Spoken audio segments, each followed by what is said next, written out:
মালহামাতুল কুবরা launch করার পরে আল্লাহ রাব্বুল আলামিন এই মুসলিম উম্মার এই দুরবস্থা কাটানোর জন্য ইমামুল মাহদিকে পাঠাবেন ইনশাআল্লাহ। কোত্থেকে আসবেন? নবীজি বলছে যখন দেখবে খোরাসান থেকে ব্ল্যাক ফ্ল্যাগসগুলো বের হয়ে গেছে। এভাবে আসছে হাদিসে, বরফের উপরে সাঁতার কেটে হলেও তাদের সাথে যোগ দিব। ওই সময় ওয়ার্ল্ডের অবস্থা কেমন থাকবে আমরা জানি না, হাদিসে এভাবে আছে। নবীজি বলেছেন খোরাসান থেকে যে মুজাহিদিনরা বের হবেন তাদেরকে কোনো বাহিনী পরাস্ত করতে পারবে না, এমনকি তারা জেরুজালেম পর্যন্ত পৌঁছে ওটাকে জয় করবে। হাদিসে আসছে, কিছু করার নেই। হাদিস সহিহ না জয়ীফ না জাল, ওলামায়ে কেরামকে জিজ্ঞাসা করে নিন, এটা হাদিসে আছে, কিছু করার নেই। পৃথিবীর ভবিষ্যৎ লেখা হয়ে গেছে। ইমামুল মাহদি এখান থেকে মদিনা থেকে তিনি পালিয়ে চলে আসবেন মক্কায়। তিনি নেতৃত্ব নিতে চাইবেন না, মানুষ জোর করে তাকে নেতৃত্ব দিবে। হাজার আসওয়াদ এবং মাকাম ইব্রাহিমের মাঝখানে তার হাতে বায়াত নেওয়া হবে। কতজন বায়াত নেবেন? 313 জন। 300। এরপর শাম থেকে একটা বাহিনী তার সাথে যুদ্ধ করতে আসবে। আল্লাহ পাক তাদেরকে মক্কা মদিনার মাঝখানে বাইদা নামক জায়গায় ধসিয়ে দিন, ধসে যাবে, সব আসতে পারবে না। তারপরে বনু কালব নামে একটা গোত্র থাকবে আরবে, ওই কালবের সাথে ইমাম মাহদি যুদ্ধ হবে, ইমাম মাহদি জয়লাভ করবেন ইনশাআল্লাহ। তারপরে তিনি সারা ওয়ার্ল্ডটাকে আবার রুল করা শুরু করবেন। হাদিসে আসছে তিনি গুনে গুনে গনিমতের মাল দিবেন না, মুষ্টি ভরে ভরে মুসলমানদেরকে দান করবেন ইনশাআল্লাহ। তারপরে বের হবে মাসিহুদ দাজ্জাল মানুষের রূপে, ওই যে 4টা জায়গার কথা বললাম, সে বের হবে ইত্যাদি ইত্যাদি। এবার সে মানুষের রূপ ধরে আমাদের সমাজে প্রবেশ করবে এবং তার অনুসারীদেরকে নিয়ে ম্যাসাকার করা শুরু করবে। কিন্তু মুসলিমদের মধ্যে একটা বাহিনী শেষ পর্যন্ত তার সাথে যুদ্ধ করতে থাকবে। হতে হতে হতে হতে যখন মুসলিমরা একটু কোণঠাসা, আল্লাহ পাক পাঠাবেন আসমান থেকে ওই মাসিহকে, যে মাসিহকে তারা চিনতে পারে না। আর ওরা যাকে মাসিহ মনে করছে, তাহলে এই মাসিহটা কে? এ মিথ্যা মাসিহুদ দাজ্জাল। কথা বুঝতে পারছেন? তাহলে সবচেয়ে বড় প্রতারণার শিকার কারা হচ্ছে? মাসিহুদ দাজ্জাল ওদেরকেই প্রতারণা করছে। বুঝতে পারেননি কথা? ওদের সাথেই সবচেয়ে বড় প্রতারণা হচ্ছে। ওরা মনে করছে এই সত্যিকারের মাসিহ, সে আসলে আমরা বিশ্ব রুল করবো, কিন্তু সে সত্যিকারের মাসিহ নয়। ঈসা ইবনে মারিয়াম আসবেন কিভাবে সেটাও এসেছে। 2 জন ফেরেশতার কাঁধে ভর দিয়ে তিনি নামবেন শাম অর্থাৎ সিরিয়ার দামেস্ক শহরের মধ্যে। কোন শহর? দামেস্ক। এই জায়গাগুলো খুব বরকতময়। আল্লাহ নবী দোয়া করেছেন, আল্লাহ শামে বরকত দাও, আল্লাহ ইয়েমেনে বরকত দাও, আল্লাহ শামে বরকত দাও, আল্লাহ ইয়েমেনে বরকত দাও। আর মুসলমানরা বলছিল, আল্লাহ রসুল আমাদের নাজদেও বরকত দিতে বলেন, আমাদের নাজদেও বরকত দিতে বলেন। আল্লাহ নবী বলছেন যে নাজদে বরকত না, বরং ওখান থেকে ভূমিকম্প বের হবে, ওখান থেকে শয়তানের শিং বের হবে। চিন্তা করে, ওই যে বললাম নাজদিরা তুর্কিদের বিরুদ্ধে যুদ্ধ করেছিল, অটোম্যান এম্পায়ারের বিরুদ্ধে যুদ্ধ করেছে ব্রিটেনের সাথে হাত মিলিয়ে। ওরাই এখন সারা বিশ্বে, বাংলাদেশে এদের লেসপেন্সার আছে বহুত, বাংলাদেশে এদের বহুত লেসপেন্সার আছে। তারা বলে, ওই যে দেখবেন যে যখনই আমরা এগুলো নিয়ে আপনাদেরকে সচেতন করতে চাই, মানে এরা তো খারাজি হয়ে গেছে, উগ্র হয়ে গেছে, এই হয়ে গেছে, সেই হয়ে গেছে, এভাবে করে গভর্নমেন্ট প্রশাসন সবার কাছে আমাদেরকে বিতর্কিত করার চেষ্টা করে। অথচ আমরা কি কারো শত্রু? আমরা কি এই আলোচনাগুলো করে ওয়ার্ল্ডের প্রেক্ষাপট বদলাতে পারবো? পারবো না। কিন্তু আমাদের প্রজন্মকে আমরা জানাতে তো পারবো, যাতে তারা আত্মবিশ্বাসী হয়ে গড়ে ওঠে যে আমরা এই নতজানু মনোভাব নিয়ে পৃথিবী থেকে যাবো না ইনশাআল্লাহ। আমরা পৃথিবী থেকে মাথা উঁচু করেই যাবো ইনশাআল্লাহ। মুসলিমদের হাতেই বিশ্বের বিজয় লেখা আছে, আস্তে আস্তে বিশ্ব ওদিকে যাবে, এটা তো ওদেরকে জানতে হবে। আমরা তাদেরকে জানাচ্ছি মাত্র। তো নাশ থেকে বের হবে শয়তানের শিং, এটা বলা হয়েছে। যাই হোক, এখন ঈসা ইবনে মারিয়াম আসবেন এই সিরিয়ার দামেস্ক, চুল দিয়ে টপ টপ করে পানি পড়তে থাকবে, মুক্তা ঝরছে এরকম পানি। তার নিঃশ্বাস যতদূর পর্যন্ত যাবে ততদূর পর্যন্ত কাফেররা মরতে থাকবে। সুবহানাল্লাহ। এমনকি তিনি খুঁজতে খুঁজতে দাজ্জাল পর্যন্ত আসবেন। দেখবেন যে মুসলিমদেরকে অবরুদ্ধ করে রাখা হয়েছে, বলবেন দরজা খুলে দাও, নামাজের ওয়াক্ত হবে, আজান দেওয়া হবে, ফজরের ওয়াক্ত। ভাই আমরা যদি ফজর মিস করি, আমরা আসলে ওই বাহিনীতে যোগ দিতে পারবো না, বেঁচে থাকলেও জানি না আমরা অত বছর থাকবো কিনা পৃথিবীতে, আল্লাহই ভালো জানেন, এটা আমরা জানি না। কিন্তু এই বিজয়ে সুবহে সাদিকের সময় লেখা আছে, আজান হয়ে যাবে, ইমামুল মাহদি তাকে বলবেন ইমামতি করুন আপনি। ঈসা ইবনে মারিয়াম বলবেন না, এই উম্মতের জন্য ইমামতির অধিকার দেয়া হয়েছে। বলেন সুবহানাল্লাহ। তিনি ইমামতি করবেন না, বরং মুক্তাদি হবেন। দরজা খুলে দাও, নামাজ শেষে দরজা খুলে দেওয়া হবে। দাজ্জালকে খুঁজতে খুঁজতে খুঁজতে এই প্যালেস্টাইন, এই জেরুজালেমের বাবে লুদ নামক জায়গায় তিনি পৌঁছাবেন। সেখানে দেখবেন মাসিহুদ দাজ্জাল আছে। দাজ্জাল তাকে দেখার সাথে সাথেই লবণের মতো গলতে শুরু করবেন এবং সেখানে তিনি তাকে হত্যা করবেন।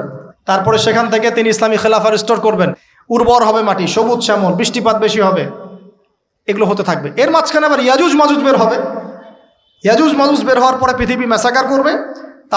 তারা এমনভাবে পৃথিবীতে ম্যাসাকার করবে যে ঈসা আলাইহিস সালাম এবং তার অনুসারীরা তুর পাহাড়ে গিয়ে লুকাবেন, আত্মগোপন করবেন এবং তাবারিয়া হ্রদের পানি তারা খেয়ে ফেলবে। পরের দল এসে বলবে কোনো এক সময় মনে হয় এখানে পানি ছিল, মানে পানি সব খেয়ে সাবার করে ফেলবে। আর বুঝতে পারছেন? ঈসা আলাইহিস সালাম দোয়া করবেন, আল্লাহ এই আযাব থেকে আমাদেরকে তুমি বাঁচাও। আল্লাহ পাক তখন তাদের ঘাড়ের মধ্যে একটা ভাইরাস দিয়ে দিবেন, ভাইরাস, পোকা ভাইরাস। এক ভাইরাসের সব ইয়াজুজ আর মাজুজ শেষ। এরপরে পৃথিবীতে বৃষ্টি বর্ষণ শুরু হবে। আল্লাহ পাক কোথা থেকে জানি পাখি পাঠাবেন, ওই যে আবাবিল পাখি পাঠিয়েছিলেন না, এরকম কোথা থেকে পাখি পাঠাবেন বড় বড় নখওয়ালা। এরা ওদের দেহগুলো উঠাবে, মহাবিশ্বের কোথাও গিয়ে ফেলে দিবে, জানি না আমরা কোথায় ফেলব। এগুলো রূপকথা মনে হচ্ছে না অনেকের কাছে, এগুলো সত্য, হাদিসে আসছে, একটা শব্দ সত্য। এরপর 40 বছর এভাবে চলে যাবে, ঈসা আলাইহিস সালাম ইন্তেকাল হবে। তারপরে হাদিসে আসছে মানুষ আবারও খারাপ হওয়া শুরু করবে, এত খারাপ হবে, এত জঘন্য হবে যে আল্লাহ শব্দটা বলার মতো একটা মানুষ আর পৃথিবীতে থাকবে না। একটা মিষ্টি মৃদু একটা বাতাস আসবে, এই বাতাস মুমিনদের বগলের নিচ দিয়ে প্রবাহিত হবে এবং যার অন্তরে এক সরিষা দানা পরিমাণ ঈমান আছে, ওই বাতাসে তার জান কবজ হয়ে যাবে। বাকি থাকবে সব এই যে গরু ছাগল হাঁস মুরগির মতো মানুষ, গবাদি পশু। আল্লাহ বলার মতো মানুষ নাই, রাস্তা মোড়ে মোড়ে জেনা করবে। এটা আরো অনেক পরের কথা, অনেক পরের কথা। আমরা ওই যুগ দেখতেও চাই না, বাঁচতেও চাই না ওই যুগে, তাই না ভাই? আল্লাহ পাক বলছেন এরপরে, আল্লাহ রাসূল সাল্লাল্লাহু আলাইহি ওয়াসাল্লাম বলছেন এরপরে একদিন সকালে হঠাৎ করে দেখবে কেনা বেচা করতে করতে, কথা বলতে বলতে, পানি পান করতে করতে, খাবার খেতে খেতে এই যে পশ্চিম দিক থেকে সূর্য উঠে গেছে। তার মানে কি ওই দিন কিয়ামত হয়ে যাবে এবং এটা এত ফাস্ট হবে, এত দ্রুত হবে। আল্লাহ রাসূল সাল্লাল্লাহু আলাইহি ওয়াসাল্লাম বলেছেন যে কেউ বাসায় ফিরে যাবে, আহাল পরিবারের সাথে একটা দেখা করবে, এই সুযোগ পাবে না। একদম ইনস্ট্যান্ট ডেট ছাড়। একটা বজ্রনীনাদ, প্রচণ্ড মানে শব্দ, এটাতে বিকট একটা শব্দে পুরো মহাবিশ্ব তোলপাড় সৃষ্টি হয়ে যাবে, একদম শেষ। এই হলো সিঙ্গার প্রথম ফুক, শেষ, সব ডেট। এই যে আমাদের এত বাহাদুরি, এত কিছু সব শেষ, মানে পৃথিবী আস্তে আস্তে ওর শেষের দিকে যাচ্ছে। এগুলো ভাই বিশ্বাস করেন, পৃথিবীর সমস্ত সংগঠন, জালেম, কাফের, ফাসেক, মুশরিক, মুনাফিক যা আছে পৃথিবীতে, একত্রিত হয়েও এই সত্যটাকে কেউ টলাতে পারবে না। আমরা সারা মুসলমানরা মিলেও যদি এই সত্যটাকে টলাতে চাই, পারবো না। মানে আস্তে আস্তে আলটিমেট গোল এটাই পৃথিবীর। এরপরে কিয়ামত, তারপরে তো আপনারা জানেন কি হচ্ছে, ফামান ইয়ামাল মিসকালা যাররাতিন খায়রান ইয়ারাহ, এক চুল পরিমাণ যদি ভালো কাজ কেউ করে থাকে তাকে সেটা দেখানো হবে। ওয়া মান ইয়ামাল মিসকালা যাররাতিন শাররান ইয়ারাহ, এক চুল পরিমাণ খারাপ কাজ আমরা কেউ করে থাকলে দেখানো হবে। তবে যারা লা ইলাহা ইল্লাল্লাহ এই তাওহীদের উপর থাকবে, যত বড় গুনাহ করুক না কেন আল্লাহ মাফ করে দেবেন ইনশাআল্লাহ, ইনশাআল্লাহ। কারণ আমাদের জন্য নবী সাল্লাল্লাহু আলাইহি ওয়াসাল্লাম সুপারিশ করবেন। তাই বলে কি আমরা গুনাহ করতে থাকবো এখন? এটা নবী সাল্লাল্লাহু আলাইহি ওয়াসাল্লামের শান, তার মর্যাদা। আল্লাহ রাসূল সাল্লাল্লাহু আলাইহি ওয়াসাল্লাম এই কথা বলে গিয়েছেন যে কবিরা গুনাহগার মুসলমানদের জন্য আমি সুপারিশ করব। তাওহীদের উপর যারা থাকবে ইনশাআল্লাহ জান্নাত, শিরকে থাকলে, কুফরিতে থাকলে জাহান্নাম ছাড়া কোনো গতি নাই। এ হলো পৃথিবীর শেষ। আমরা তো জান্নাতে যেতে চাই কি চাই না ভাই? তাহলে এখন আমরা জানি যে এই অবস্থা কেন হচ্ছে। যখন মানুষের অস্ত্র ধরার সুযোগ থাকে না, তখন তার অস্ত্রই হচ্ছে অস্ত্র। অস্ত্র কি? মানে চোখের পানি, এটাই আপনার অস্ত্র। ইমাম শাফিঈ রাহিমাহুল্লাহ বলতেন যে তাহাজ্জুদের ওয়াক্ত, মানে যখন শেষ রাত চলে আসে, তাহাজ্জুদের ওয়াক্তে যে দোয়াগুলো করা হয় এগুলো এমন এমন তীর বা এমন অস্ত্র যেটা কখনো ব্যর্থ হয় না। কে চিল্লাচিল্লি করছেন? পুরো আলোচনায় একবারও ঠিক বলার দরকার নাই, কারণ আপনি ঠিক বললেও যেটা ঠিক সেটা ঠিকই, আর যেটা আপনি ঠিক বলবেন না, কোরআন সুন্নাহ যদি ঠিক না বলে এটা ঠিক না। তো এই ঠিক বেঠিকের দরকার নাই। কারণ হচ্ছে আমরা যদি এই আয়োজনটা মসজিদে করতাম, আপনারা কি মসজিদে এরকম শোরগোল করতেন? কথা বুঝেন, যদি আমরা এই আয়োজনটা মসজিদের মধ্যে করতাম, আপনারা কি মসজিদেও শোরগোল করতেন, হট্টগোল করতেন? যদি করতেন তাহলে সেটা হতো কিয়ামতের আলামত। কারণ নবী সাল্লাল্লাহু আলাইহি ওয়াসাল্লাম বলেছেন কিয়ামতের আগে আগে মসজিদগুলো হবে চাকচিক্যময় এবং মসজিদ থেকে হেদায়েত উঠে যাবে, মসজিদ থেকে হেদায়েত উঠে যাবে। এমন হাদিস এসেছে যে মানুষ জামাতে নামাজ পড়বে কিন্তু মুসল্লিদের মাঝে একজন প্রকৃত ইমানদার খুঁজে পাওয়া যাবে না। তা আপনাদের কি মনে হয় সেই যুগটা আসতে বাকি আছে অনেক? তো মসজিদে যদি শোরগোল হট্টগোল করা হয়, এটা হচ্ছে একটা কিয়ামতের সাইন, যে কিয়ামতের আগে আগে মসজিদের শোরগোল হট্টগোল বেড়ে যাবে। আপনারা কি এটা চান? তো আমরা যদি এই আয়োজনটা মসজিদে করতাম, আপনারা কি চিল্লাচিল্লি করতেন, হট্টগোল করতেন? মনে করেন এখন আমরা একটা মাঠেই বসে আছি, কিন্তু এই মাঠে কোরআন এবং সুন্নাহর কথা হচ্ছে, আমরা কি হট্টগোল করব, শোরগোল করব? আল্লাহ পাক আমাদের সবাইকে কোরআন এবং হাদিসের সামনে আত্মসমর্পণ করার তৌফিক দান করুন। আজকে 5 ওয়াক্ত নামাজ কারা কারা পড়েছেন? হাত তোলেন দেখি। মাশাআল্লাহ, হাত নামান। আজকে সারাদিনে সূরা কাহাফ পড়েছেন কতজন? ঠিক আছে, অনেস্টির সাথেই বলেন। মাশাআল্লাহ। জুমার দিনে সূরা কাহাফ তিলাওয়াত করতে হয়, এটা কি আপনাদেরকে কেউ বলেছে না বলে নাই? এটা কি জানা আছে না জানা নাই? জানা আছে? আচ্ছা, কেন প্রত্যেক জুমায় সূরা কাহাফ তিলাওয়াত করতে হবে? কেন? নবী সাল্লাল্লাহু আলাইহি ওয়াসাল্লাম বলেছেন, একটু মনোযোগের সাথে শুনতে হবে আর মনোযোগটা ধরে রাখার চেষ্টা করেন। 1 ঘন্টা 1.5 ঘন্টার ব্যাপার। আর আমি জানি এটা এমন যুগ যে যুগে মানুষ 10 মিনিট মনোযোগ ধরে রাখতে পারে না। এর কারণ কি জানেন? এর কারণ হচ্ছে স্মার্টফোন।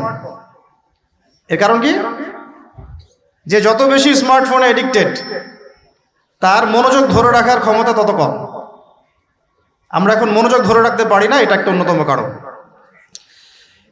তো প্রত্যেক জুমায় নবী সাল্লাল্লাহু আলাইহি ওয়াসাল্লাম সূরাতুল কাহাফ তেলাওয়াত করতে আমাদেরকে উৎসাহিত করছেন। এর পিছনের কারণ হচ্ছে নবী সাল্লাল্লাহু আলাইহি ওয়াসাল্লাম বলেছেন, সূরাতুল কাহাফ যে ব্যক্তি জুমার দিন তেলাওয়াত করবে, এক জুমা থেকে আরেক জুমা পর্যন্ত তার যে জীবন, এই যে হায়াতটা, আল্লাহ পাক এটাকে নূর বা আলো দিয়ে ভরে দিবেন।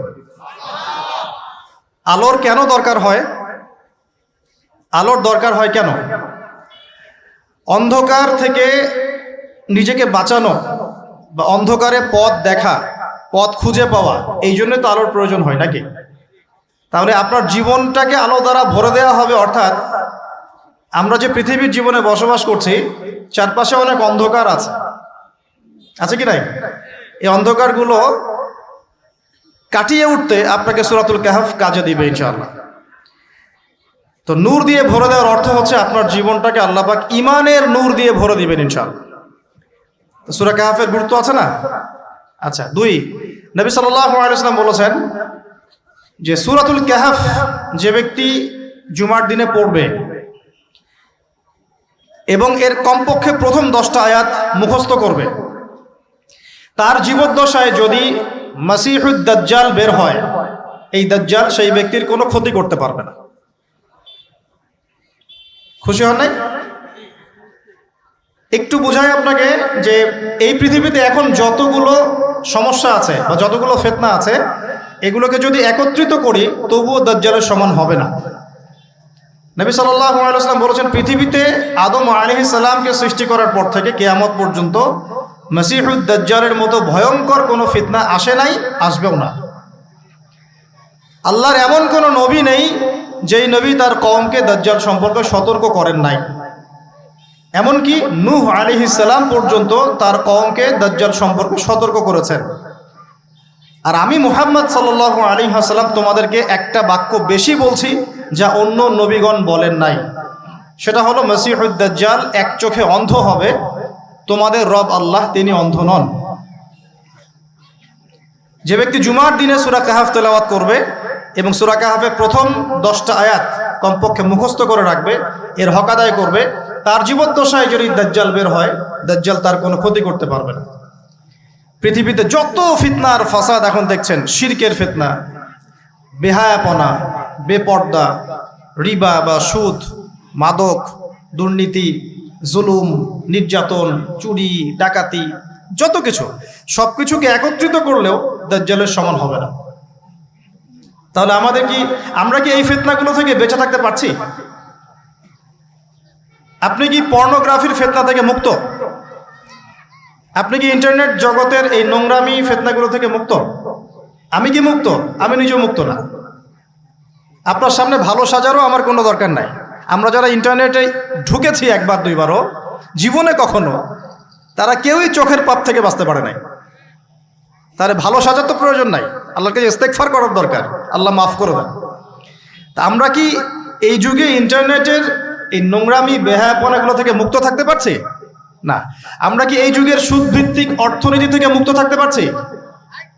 আমাদের যুব সমাজ কি এই যে টিকটক বলেন, পাবজি বলেন, ফ্রি ফায়ার বলেন, মাদক বলেন, কিশোর গ্যাং বলেন, এগুলোর ফিতনা থেকে তারা কি মুক্ত? আমাদের মেয়েরা কি ফেমিনিস্ট রেভলিউশনের ফিতনা থেকে মুক্ত? আমাদের মেয়েরা কি বেপরদামির ফিতনা থেকে মুক্ত? যুবক যুবতীরা কি হারাম অ্যাফেয়ার্সের ফিতনা থেকে মুক্ত? পরিবারগুলো কি পারিবারিক কলহ থেকে মুক্ত? আমাদের সন্তানরা কি ফিতনা থেকে মুক্ত? আমাদের প্রত্যেকটা খাবার কি বিশুদ্ধ, পরিশুদ্ধ না করাপ্টেড? আমাদের বিশ্বের পুরো পলিটিক্যাল সিস্টেমটা কি আল্লাহ পাকের আইন দ্বারা চলছে? আমাদের পুরো মুসলিম উম্মার প্রত্যেকটা জাতি আজকে কি কুফফারদের নির্যাতনের ফিতনা থেকে মুক্ত? তো আমরা যদি এই ফিতনাগুলো থেকে মুক্ত হতে না পারি, কিভাবে দাজ্জালের ফিতনা থেকে আমরা বাঁচতে পারি? আমি কি বোঝাতে পারছি দাজ্জালের ফিতনা কত বড়? বুঝতে পারছেন? সে যখন বের হবে তখন সে সারা বিশ্বকে শাসন করবে 40 দিন। কতদিন? যার প্রথম দিনটা হবে 1 বছরের সমান, দ্বিতীয় দিনটা হবে 1 মাসের সমান, তৃতীয় দিনটা হবে 1 সপ্তাহের সমান, বাকি দিনগুলো হবে আমাদের দিনের মতো। সত্যি সত্যি কথা কি জানেন যে আমরা এখন চিন্তা করতে ভালোবাসি না, পছন্দ করি না। আমাদের চিন্তা করার সময় কোথায়? আমাদের সকালবেলা ঘুম থেকে উঠে ব্রাশে পেস্ট নিয়ে বাথরুমে যেতে হয়, কারণ আমাদেরকে অফিস ধরতে হবে 8টায় 9টায়, কাউকে স্কুলে কলেজে ইত্যাদি ইত্যাদি। চিন্তার সময় কোথায়? চিন্তা তো করতাম আমরা তাহাজ্জুদের ওয়াক্তে, তাহাজ্জুদের নামাজ পড়ে চুপচাপ বসে চিন্তা করতাম কি হচ্ছে, কি হতে পারে, আমার কি হালত, আমি কি করব, দুনিয়াতে কি করলাম, পরকালে কি উত্তর দিব ইত্যাদি। চিন্তার সময় হচ্ছে ফজরের নামাজের পরে। দেখা যায় 70% মানুষই ওই সময় জাগনা থাকে না, তাই না? চিন্তার সময় কোথায়? সকালবেলা যখন আমরা উঠি শুরু হলো ফার্স্ট লেন অফ লাইফ, মানে রেস, দৌড়ানো। আমরা ঢাকার ফ্লাইওভারের উপর উঠে দেখি মানুষ ছুটছে, খালি ছুটছে। 1 সেকেন্ড কেউ কাউকে ছাড় দিবে না। তখন গাড়ি ড্রাইভ করছে, 1 সেকেন্ড সে যে ছাড় দিবে, একটু দাঁড়াবে, আমরা চলে যাব, সাইড দিবে না, কারণ ও আর প্রতিযোগিতায় আছে কে কার আগে যেতে পারে। কেউ কাউকে ছাড় দেয় না। তো এটা কি কিসের প্রতিযোগিতা? দুনিয়ার। এই ব্যস্ততা কিসের বলেন? দুনিয়ার। এখন এই ব্যস্ততার সময় ঠান্ডা মাথায় চিন্তা করার সময় কোথায়? এই যে আমি বললাম একটা হাদিস, এই হাদিসটা তো চরমভাবে বিশুদ্ধ, যে দাজ্জালের প্রথম দিনটা হবে 1 বছরের সমান। কখনো কি ভেবেছেন যে 1 বছর একটা দিন কিভাবে হতে পারে? 1 বছরের সমান যদি একটা দিনকে হতে হয় বাহ্যিকভাবে, তাহলে তো এই মহাবিশ্বে বড় কিছু হতে হবে, যাতে পৃথিবীর আর্নিক গতি থেমে যাবে বা স্লো হয়ে যাবে। সায়েন্সে পড়েছেন এখানে কেউ কি আছেন? ফিজিক্সে পড়েছেন? ওই যে ভাই, আচ্ছা আপনি বলেন, পৃথিবীর গতি যদি না কমে তাহলে কিভাবে একদিন এত বড় হবে? এটা কি সম্ভব ভাই? সায়েন্সে, উনি সায়েন্সে পড়েছেন, ফিজিক্সে। তাহলে কি মহাবিশ্বে এমন কিছু হতে যাচ্ছে? যদি হয় তাহলে আমাদের এই সাজানো গোছানো দুনিয়ার কি হবে? আরো চিন্তা করি, নাকি এর অন্য কোনো ব্যাখ্যা আছে, যে ব্যাখ্যা আমি জানি না? ভাবতে হবে। আমি চাচ্ছি আজকের লেকচারে আপনারা একটা নসিহত দিয়ে বাসায় যান, সেটা হচ্ছে ভাবতে হবে। কি করতে হবে? ভাবতে হবে, চিন্তা করতে হবে। একটু থামেন। এই যে ব্যস্ততার যুগে আপনি ঢুকে গেছি আমরা, সকাল থেকে শুরু করে রাত পর্যন্ত একটাই ফিকির, একটাই চিন্তা, টাকা পয়সা, বাড়ি গাড়ি, স্ত্রী সন্তান, বউ বাচ্চা, আমার ক্যারিয়ার, আমার রিজিক, এই তো। একটু এর মাঝে সময় নেন, আল্লাহকে সময় দেন, নিজের অতীতের পাপগুলোকে নিয়ে ভাবেন। কত বছর আমরা পৃথিবীতে থাকতে পারি? হাইয়েস্ট কত বছর? 100 বছর হাইয়েস্ট। ভাবেন তারপরে কি হবে?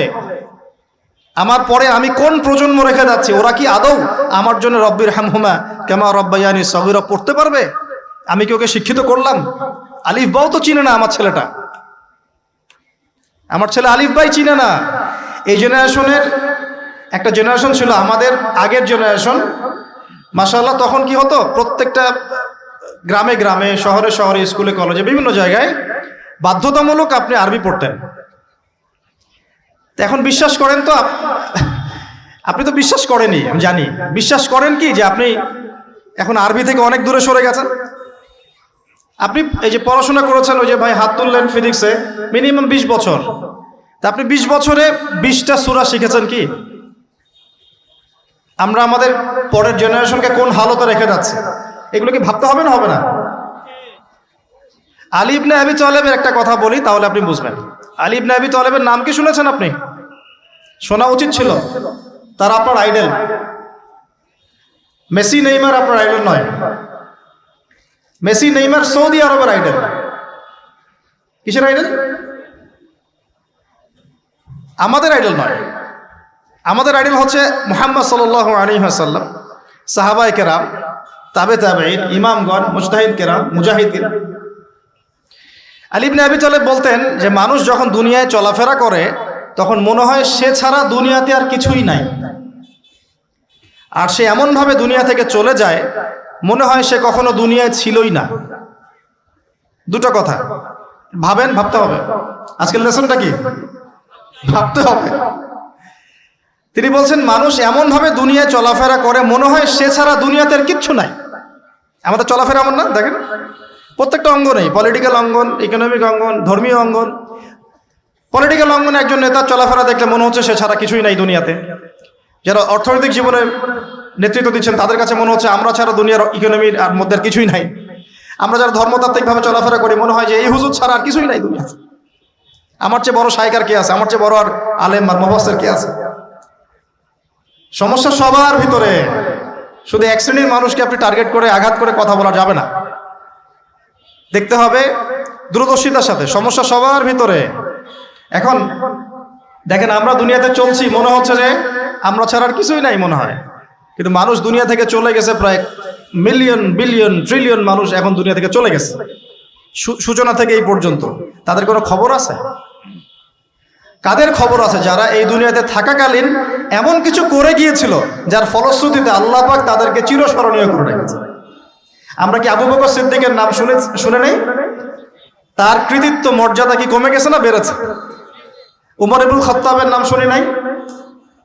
পৃথিবীর শেষ পর্যন্ত তার মর্যাদা কি কমে যাবে? উসমান বিন আফফানের নাম শুনেছেন? তার কথা কি আমরা আলোচনা করি না সম্মানের সাথে? আলী রাদিয়াল্লাহু আনহুর কথা বললাম, তার কথা কি আমরা সম্মানের সাথে আলোচনা করি না? করি। তার মানে আমরা আমাদের কীর্তি দিয়ে, ভালো কিছু কাজ দিয়ে এই দুনিয়াতেও অমর থাকতে পারি, আল্লাহর কাছেও সম্মান পেতে পারি। এটাই কি আমাদের জীবনের উদ্দেশ্য হওয়া উচিত না? ভাবতে হবে কিনা? আল্লাহ পাক আমাদেরকে তৌফিক দান করুন। যে পয়েন্ট থেকে আসলাম, কিভাবে সম্ভব বলেন তো একটা দিন এত লম্বা হওয়া? ভাববেন আপনারা, পরের দিন 1 মাসের সমান, তারপরের দিন 1 সপ্তাহ, তারপরের দিন আমাদের মতো। এভাবে কে বিশ্ব শাসন করবে বলেন? দাজ্জাল শব্দের অর্থ হচ্ছে মহামিথ্যাবাদী। কি নাম? মানে যার মিথ্যার উপরে পিএইচডি আছে, মিথ্যার উপরে। আর মাসিহুদ দাজ্জাল সবচেয়ে বড় মিথ্যাবাদী। দাজ্জাল মানে মহা প্রতারক, যে আপনাকে এমন ভাবে প্রতারিত করতে পারে যার খবর হদিস আপনি পাবেন। আমরা আস্তে আস্তে আসতেছি দাজ্জাল এবং তার সাথে বর্তমান সভ্যতার কি সম্পর্ক, এবং সামনে কিভাবে সে বিশ্বটাকে শাসন করতে পারে। সে বিশ্বকে শাসন করবে। এখন আমাকে বলেন, আমার দিকে তাকান, আমাকে বলেন, একজন ব্যক্তি যদি বিশ্বকে শাসন করতে চায় তার অনুসারী লাগবে কি লাগবে না? একা একা একজন ব্যক্তি বিশ্ব শাসন করতে পারে? ও আচ্ছা, দাজ্জাল কি মানুষ না জিন নাকি? দাজ্জাল কে? এটা ফেরেশতা নাকি জিন না মানুষ? কি? এটাও একটা প্রশ্নের বিষয়। কিভাবে? দেখুন, আল্লাহর নবী সাল্লাল্লাহু আলাইহি ওয়াসাল্লাম বলছেন, নূহ আলাইহিস সালামের সময়ও নূহ আলাইহিস সালাম তার কওমকে দাজ্জাল সম্পর্কে সতর্ক করেছেন। তার মানে পৃথিবীর সূচনা থেকে সে পৃথিবীতে ছিল, এবং সে বের হবে শেষ জামানায়, এবং বের হয়ে সে তার অনুসারীদেরকে নিয়ে বিশ্বটাকে শাসন করবে। তার মানে অনেক লম্বা একটা হায়াত সে পেয়েছে। কোন জাতি এত লম্বা হায়াত পায় বলেন তো? কোন জাতি? মানব জাতিকে এত লম্বা হায়াত পায়? একটা মিস্টেরিয়াস ক্যারেক্টার দাজ্জাল। সে কি? তারপরে দেখুন নবী সাল্লাল্লাহু আলাইহি ওয়াসাল্লাম একটা হাদিসের মধ্যে বলেছেন যে তাকে ওই তামিম দারির ওই দ্বীপে বন্দী করে রাখা হয়েছে। আপনারা হাদিসটা জানেন, অনেকে জানেন। দ্বীপে বন্দী থাকা অবস্থায় তাকে সাহাবীরা দেখেছেন অনেক বিশাল আকৃতিতে, ঠিক আছে। এবং সাহাবীদেরকে সে প্রশ্ন করছিল, তামিম দারিকে প্রশ্ন করছিল যে বাইসানের খেজুর বাগানে খেজুর কি ধরে? বলে হ্যাঁ ধরে। সে বলছে অচিরেই আর ধরবে না। তারপরে বলছে তাবারিয়া হ্রদে কি পানি আছে? সাহাবীরা বলছেন আছে।